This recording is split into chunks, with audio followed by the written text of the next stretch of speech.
Untuk mewujudkan desa wisata, pemerintah daerah Tapanuli Selatan, Sumatera Utara lakukan uji coba olahraga para layang. Terbang perdana dilakukan 3 peserta para layang dari puncak Bukit Tor Sarogodung, Dusun Garoga di Desa Sarogodung, Kecamatan Sipirok.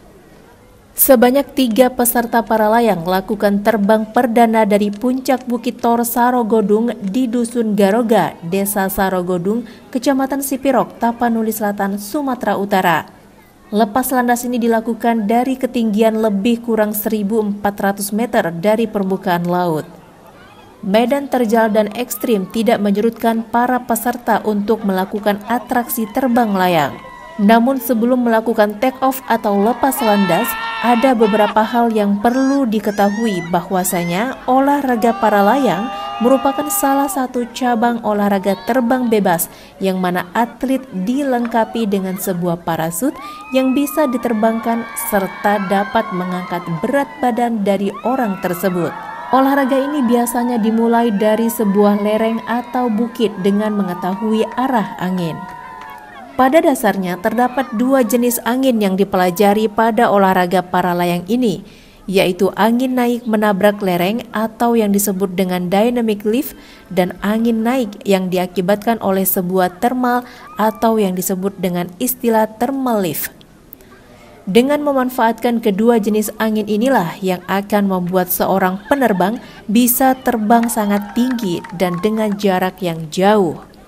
Selain itu, ada beberapa resiko yang akan dilalui apabila saat landed atau mendarat.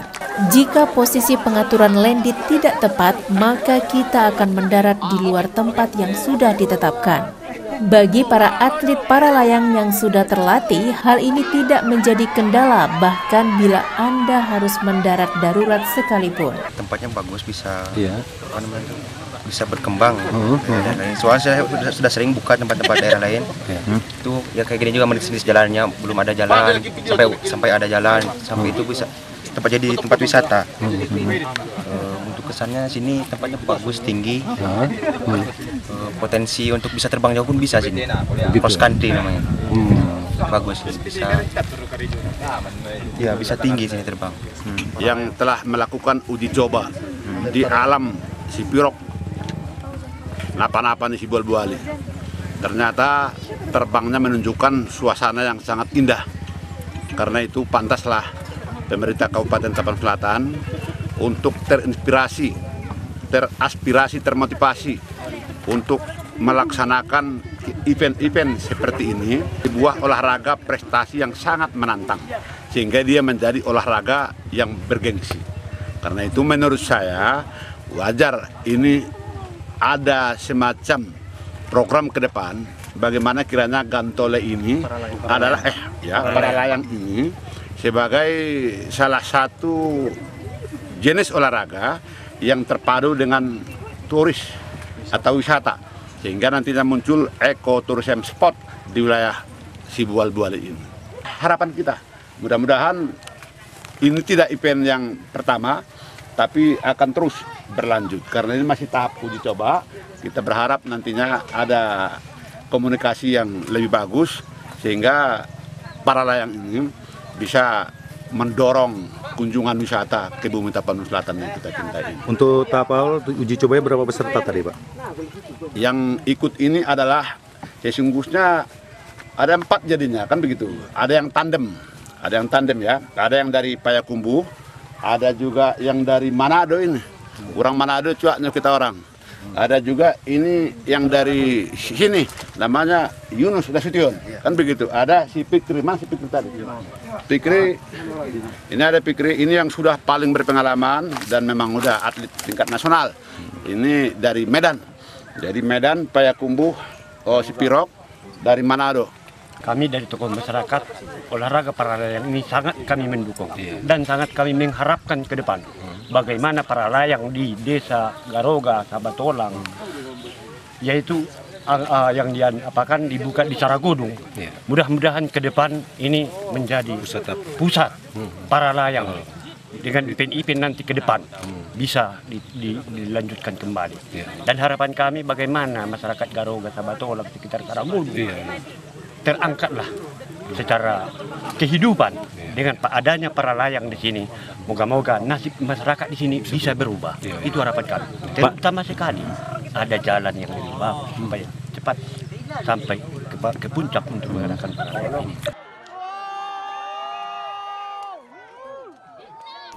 Nah, bagaimana? Apakah Anda ingin mencoba adrenalin Anda untuk mengikuti terbang para layang? Tidak ada salahnya jika Anda para pecinta para layang ingin mencoba nyali Anda di puncak Bukit Sarogodong.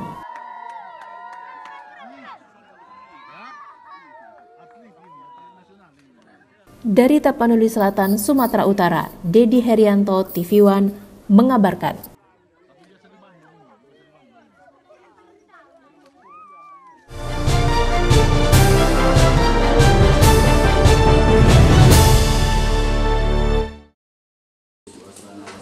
Petani padi di Kecamatan Lalan, Musi Banyuasin, Sumatera Selatan gagal panen akibat ribuan hektar tanaman padi mereka diserang tikus.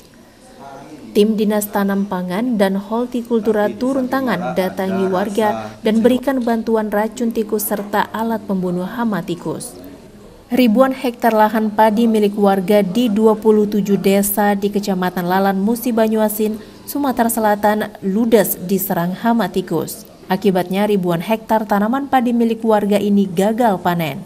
Dinas Tanaman Pangan dan Hortikultura Musi Banyuasin langsung membentuk tim untuk bersama-sama memberantas hama tikus yang saat ini tengah menyerang tanaman padi warga.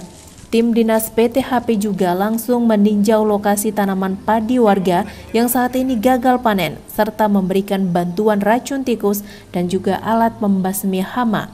Jadi dengan adanya serangan hama tikus di musim tanam gadu tahun 2020 ini, kami dari pemerintah daerah melalui Dinas Tanam Pangan, Hortikultura dan Peternakan Kabupaten Musi Banyuasin dengan secara cepat kami turun ke lapangan memberikan bantuan pestisida. Kami harapkan yang masih kita bisa pertahankan, bisa panen dengan kita kendalikan hama tikus, walaupun hasilnya nanti agak berkurang. Kemudian tadi juga kita telah mengajak dari tim asuransi Jasindo untuk mensosialisasikan masalah asuransi usaha tani padi. Dari Musi Banyuasin, Sumatera Selatan, Puja Kusuma, TV One mengabarkan.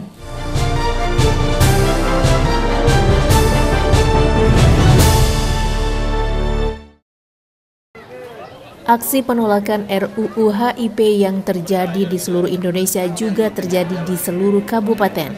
Tidak ketinggalan, Kabupaten Oku juga menggelar aksi penolakan RUU HIP tersebut. Forum Umat Islam Alumni 212 GNPF MUI Oku beserta kader muda Pancasila menggelar aksi damai menuntut RUU haluan ideologi Pancasila yang saat ini tengah menjadi perdebatan panjang agar dihentikan. Ratusan massa yang menggelar aksi di luar halaman DPRD Oku dijaga ketat oleh kepolisian. Para kader pemuda Pancasila Oku turut beserta ormas lainnya aksi. Di sini kita menyatakan sikap juga agar Pancasila jangan diutik-utik lagi. Pancasila sudah final.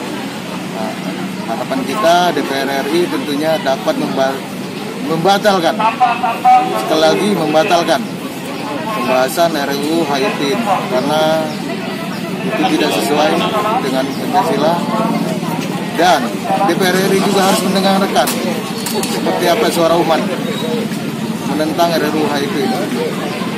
Khusus pemuda Pancasila Oku tentunya jelas sikap kita semua menentang undang-undang HIP. Tuntutan kita ada beberapa, salah satunya diantaranya menolak rancangan undang-undang haluan ideologi Pancasila dan menuntut penghentian pembahasan, terus mendukung maklumat MUI dengan penuh tentang penolakan RUU HIP. Kami juga menghimbau kepada seluruh elemen masyarakat untuk bersatu melawan paham komunisme yang akan bangkit. Dari Kabupaten Oku, Sumatera Selatan, Herman Sawiran, Bagus Mihargo, TV One mengabarkan.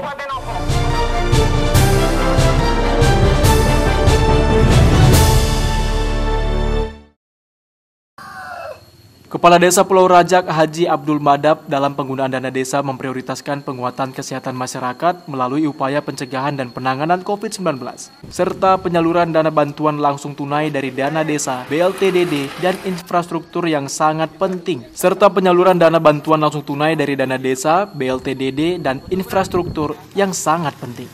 Kegiatan ini pun selalu dalam pengawasan pendamping desa, Babin Kamtipmas, Babinsa, PMD, dan Camat Betung. Hal ini dilakukan untuk menciptakan quality control sehingga pelaksanaan kegiatan harus sesuai analis dan regulasi yang ada. Prioritaskan untuk penanganan COVID. Kita sudah melakukan pencairan pertama dari pendanaan COVID ini, kita masih bisa untuk melaksanakan pembangunan berupa infrastruktur yang kita laksanakan ini. Dan kita memang agak menekan anggaran-anggaran yang ada, tetapi tetap kegiatan COVID itu menjadi prioritas untuk Desa Pulau Rajak ini. Bangun yang kita laksanakan saat ini dari semua anggaran, Pak, itu berkisar 25% yang kita ambil untuk yang dia laksanakan ini. Ini sudah selesai, Pak, ya? Alhamdulillah sampai 100% sudah terlaksana.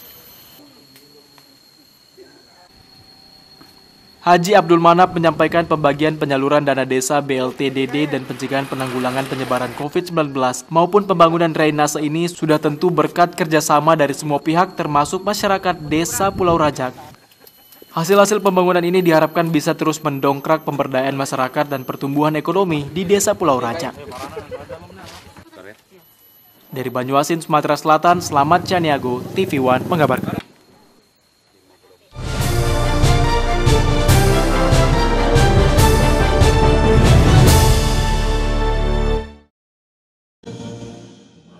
Sidang rapat paripurna masa persidangan 3 DPRD Musi Banyuasin, Sumatera Selatan berlangsung khidmat. Sidang paripurna tahun 2020 ini membahas kebijakan umum perubahan anggaran Kabupaten Musi Banyuasin masa persidangan 3. Rapat paripurna DPRD tahun 2020 pada masa persidangan 3 dilaksanakan di gedung kantor DPRD di Jalan Wahid Udin, Kota Sekayu, Musi Banyuasin, Sumatera Selatan. Dalam rapat ini dihadiri oleh 45 anggota DPRD dan dipimpin oleh Ketua DPRD Sugondo, serta dihadiri oleh Wakil Bupati Musi Banyuasin Benny Hernendi dan seluruh kepala dinas di lingkungan Pemda Musi Banyuasin. Dalam rapat ke-17 masa persidangan ketiga ini membahas program-program yang dilaksanakan oleh pemerintah Musi Banyuasin bersama anggota DPRD, terutama alokasi belanja daerah, sumber dan penggunaannya harus disertai dengan asumsi yang mendasar. APBD perubahan tahun 2020 yang mana ini memang kalau sesuai dengan renja yang ada, bulan Juli ini kita harus sudah masuk yaitu untuk pembahasan APBD perubahan tahun 2020. Jadi insya Allah tetap bekerja menata program-program yang ada supaya sesuai jadwal walaupun dalam keadaan COVID-19. Bahasan rapat paripurna masa persidangan 3 ini juga memperhatikan prioritas nasional serta program prioritas pemerintah Musi Banyuasin. Pemerintah bersama DPRD bersinergi serta komitmen membangun Kabupaten Musi Banyuasin untuk lebih maju lagi. Dari Musi Banyuasin, Sumatera Selatan, Puja Kusuma, TV One mengabarkan.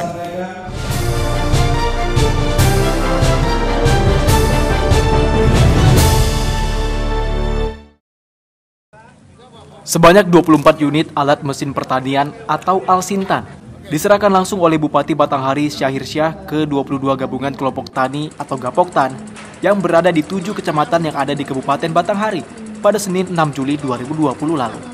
Bantuan Alsintan berupa alat perontok padi yang diperoleh dari APBD Batanghari tahun 2020 ini diharapkan dapat membantu kerja petani dan mendukung dalam meningkatkan produktivitas hasil pertanian masyarakat di Kabupaten Batanghari. Bupati Batanghari Syahir Syah dalam sambutannya mengatakan bahwa untuk seluruh Gapoktan yang ada di 7 kecamatan untuk tetap melakukan kegiatan pertanian. Dirinya akan terus mendukung kegiatan pertanian demi membantu masyarakat di Kabupaten Batanghari. Bupati juga menyampaikan bahwa alat pertanian yang diberikan ini agar dapat dimanfaatkan secara baik dan benar dan berharap dengan adanya bantuan ini lebih menambah gairah para petani untuk kembali ke umo atau sawah. Kita menyerahkan ada 24 power tracer kepada masing-masing Gapoktan yang ada di Kabupaten Batanghari. Harapan saya tentu saja dengan diserahkan alat ini mungkin lebih menambah gairah lagi kepada para petani untuk kembali ke umur, gitu kan. Jadi jangan lagi kita bergantung pada beras yang didatangkan dari daerah lain. Semoga semangat petani untuk balik ke umur menjadi lebih bergairah lagi. Di samping power tracer yang alat yang kita serahkan, kita juga sudah menyiapkan obat-obatan, ya, benih kepada petani dengan harapan ya seperti itu tadi.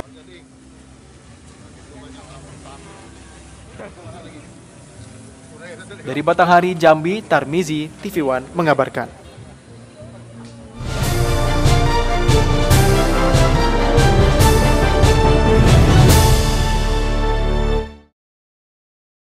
Program TNI Manunggal Membangun Desa atau TMMD ke-108 Kodim 0211 Tapanuli Tengah pada tahun 2020 ini membuka jalan penghubung antar desa di Kabupaten Tapanuli Tengah, Sumatera Utara. Pembukaan jalan sepanjang 1.850 meter dengan lebar 8 meter ini sudah mulai dikerjakan sejak 30 Juni 2020 lalu. Prajurit TNI dari Kodim 0211 Tapanuli Tengah dikerahkan ke lokasi TMMD bersama 1 unit alat untuk membuka jalan.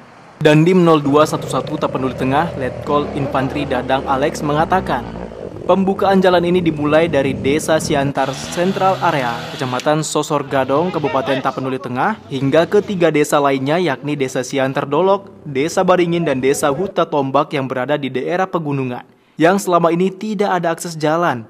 Jika pengerjaan ini selesai, maka ribuan warga di desa tersebut nantinya akan dapat terhubung langsung dengan Kecamatan Pasaribu Tobing, Kabupaten Tapanuli Tengah. Dandim menjelaskan selain membuka jalan tersebut, TNI juga melakukan rehabilitasi jalan sepanjang 3.700 meter di desa itu, serta pembuatan jembatan sementara sebanyak 7 unit.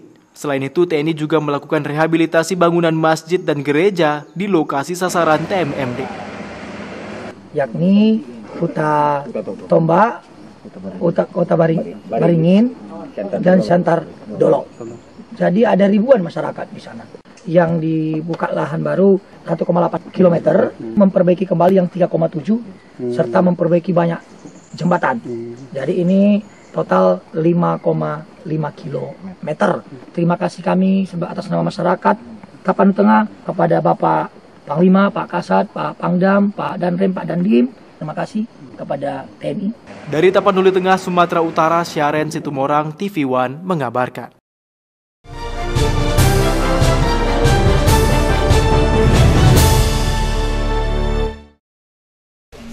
Gubernur Sumatera Selatan Herman Deru bersama Pangdam II Sriwijaya Mayor Jenderal TNI Irwan Zaidi, Kapolda Sumsel Irjen Pol Eko Indra Heri, serta para bupati di Sumatera Selatan dan para perusahaan yang beroperasi di wilayah Sumsel secara bersama-sama menghadiri apel kesiagaan personil dan peralatan penanggulangan kebakaran hutan dan lahan yang dilakukan di Kebun Raya Srijaya Indralaya Utara, Kabupaten Ogan Ilir, Sumatera Selatan, Selasa pagi. Selain membuka apel tersebut, Gubernur juga mengecek secara langsung kesiapan personil pasukan dari TNI Polri, Manggala Agni BPBD tim kesehatan, serta para anggota dari berbagai perusahaan yang hadir. Dibukanya apel kesiagaan kebakaran hutan dan lahan ini juga sebagai simulasi kebakaran lahan serta memberitahukan kepada masyarakat bagaimana cara yang benar dan efektif dalam melakukan pemadaman api yang membakar hutan dan lahan yang sulit dijangkau oleh kendaraan roda 4. Peran serta dari berbagai perusahaan yang ada di Sumatera Selatan seperti APP Sinarmas yang berlokasi di Kabupaten Oki dengan secara langsung sudah menyiapkan berbagai peralatan untuk melakukan pencegahan dan pemadaman lahan yang terbakar. Menurut Gubernur Sumsel Herman Deru, ada 10 kabupaten di Sumsel yang terdampak kebakaran hutan dan lahan, dan kebakaran hutan dan lahan ini tergantung dari curah hujan yang ada. 10 kabupaten yang terdampak itu akan melihat langsung begitu kerja kerasnya petugas-petugas di lapangan, TNI, Polri, Satpol PP, masyarakat, para relawan. Ini juga sebagai cara kita agar para bupati itu dapat menurunkan ini ke kabupaten-kabupatennya. Maka kebakaran hutan sangat tergantung dengan kondisi curah hujan. Ada 94 desa yang rawan kebakaran, rawannya tinggi gitu seperti yang lalu, dan semua anggota kita sudah di desa-desa tersebut dalam rangka mensosialisasikan kepada masyarakat untuk tidak membuka lahan atau hutan dengan cara membakar, baik disengaja maupun tidak disengaja. Itu ke perusahaan-perusahaan kita sudah imbau, dan partisipasi perusahaan juga luar biasa untuk menyiapkan personel maupun alat peralatannya dalam rangka mencegah, membantu kalau terjadi hal-hal di luar kemampuan kita. Tahun ini kita fokus terhadap kegiatan pencegahan, terutama dengan membangun fire prevention post di areal-areal yang kita nilai rawan. Kemudian Desa Makmur Kodil Api pada tahun ini kita tambahkan juga beberapa proyek-proyek untuk mensupport Desa Makmur Kodil Api. Untuk peralatan, secara hasil pemeriksaan secara eksternal juga sudah kita tentukan bahwa jumlah sudah melebihi dari standar yang ditetapkan, dan juga kita seperti biasa pada saat dry season menyiapkan beberapa heli untuk melakukan operasional patroli dan melakukan waterbombing bila diperlukan. Gubernur Sumsel Herman Deru secara simbolis juga memberikan bantuan dana untuk penanggulangan kebakaran hutan dan lahan. Dana sebesar 40 miliar diserahkan ke 10 kabupaten yang rawan terjadi karhutla dan langsung diterima para bupati yang daerahnya kena dan rawan kebakaran hutan dan lahan. Dari Ogan Ilir, Sumatera Selatan, Samsul Rizal, Berkat Arsyad, TV One mengabarkan.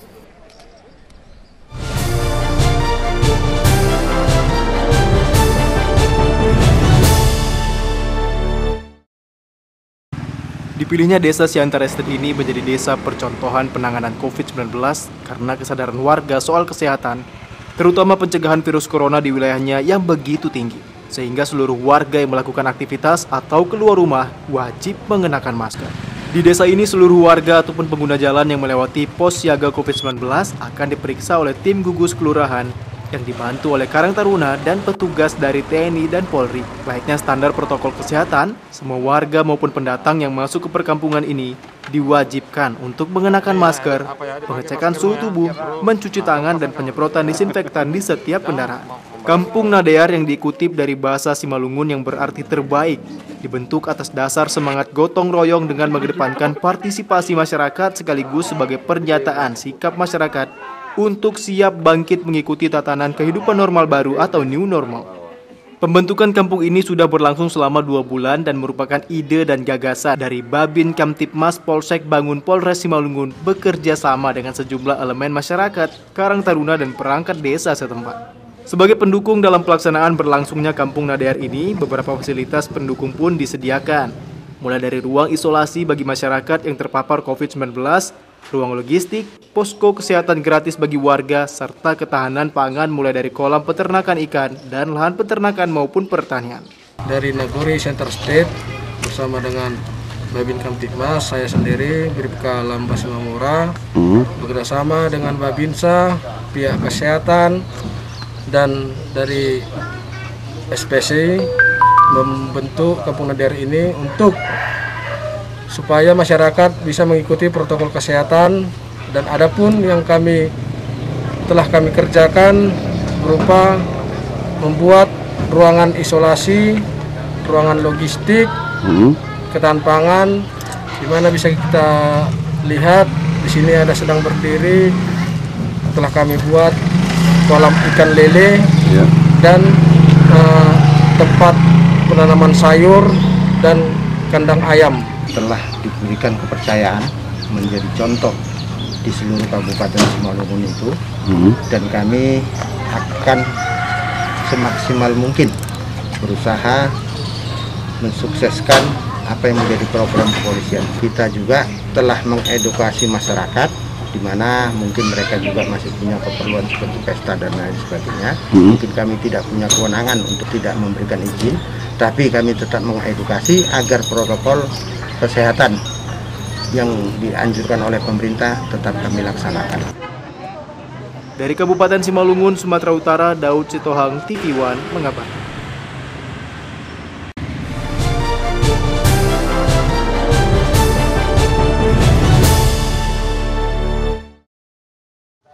Panglima Kodam 1 Bukit Barisan Maijen TNI Irwansyah selaku Panglima Komando Tugas Gabungan Terpadu beserta rombongan tiba di Galang mengunjungi Rumah Sakit Khusus Infeksi COVID-19 Pulau Galang. Panglima juga melakukan peninjauan sekitar area Rumah Sakit Khusus Infeksi COVID-19 untuk melihat langsung secara fisik kondisi RSKI Pulau Galang.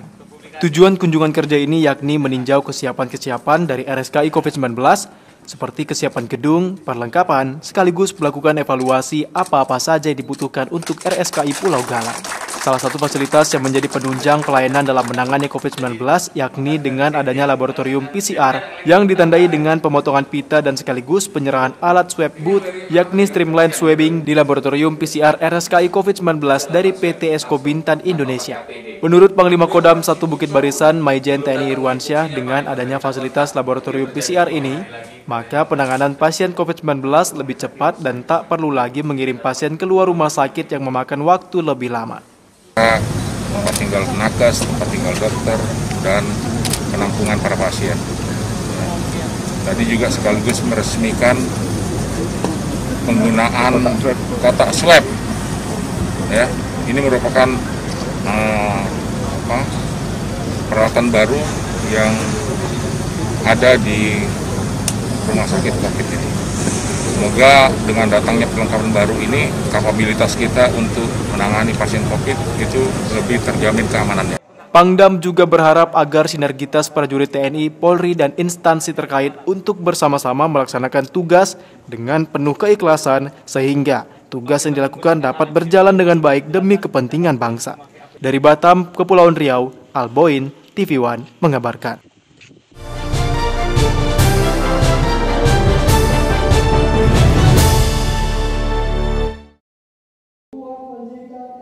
Beginilah suasana beberapa saat kegiatan pelantikan Eselon 2 yang dilaksanakan di Gedung Balai Budaya Pemkab Dairi. Wakil Bupati yang tidak diundang dalam kegiatan mendadak datang dan mengambil mic di tengah podium forum pelantikan. Suasana semakin tegang saat Wakil Bupati Dairi Jimmy Siombing terus melontarkan kata-kata protes dengan Bupati Dairi Edi Keleng Ate Berutu yang bersiap akan melantik 11 Eselon 2 di jajaran Pemkab Dairi. Dalam aksi protes ini, Wakil Bupati Dairi Jimmy Siombing menunjukkan kekecewaannya kepada Bupati Dairi Edi Keleng Ate Berutu yang memaksakan kehendak melantik pejabat Eselon 2 tanpa ada koordinasi dengan dia. Selain itu, ia merasa tidak dianggap sebagai wakil bupati dikarenakan agenda pelantikan tidak disampaikan pihak Sekda Kabupaten Dairi kepadanya sebagai wakil bupati. Suasana yang sempat memanas dapat terkendali setelah Wakil Bupati Dairi turun dari podium dan langsung meninggalkan ruangan Balai Budaya. Kita harapkan koordinasi itu antara bupati dan wakil bupati itu bagus. Agar apa? Agar pemerintahan ini bisa berjalan dengan kondusif. Tapi kalau sudah seperti ini dalam hal pelantikan, penentuan eselon jabatan, perihal tembusan berkas saja tidak diberikan, ya bagaimana saya mau melakukan tugas dan tupoksi saya sebagai wasbin pengawasan dan pembinaan ya. Berarti Bapak tidak kenal siapa yang mau dilantik? Enggak tahu. Ini mau dilantik nih. Tembusan pun tidak ada sama sekali saya terima ya. Bupati Dairi tetap melanjutkan agenda pelantikan 11 orang pejabat Eselon 2 di jajaran Pemkab Dairi yang dilakukan secara tertutup dengan pengawalan ketat Satpol PP.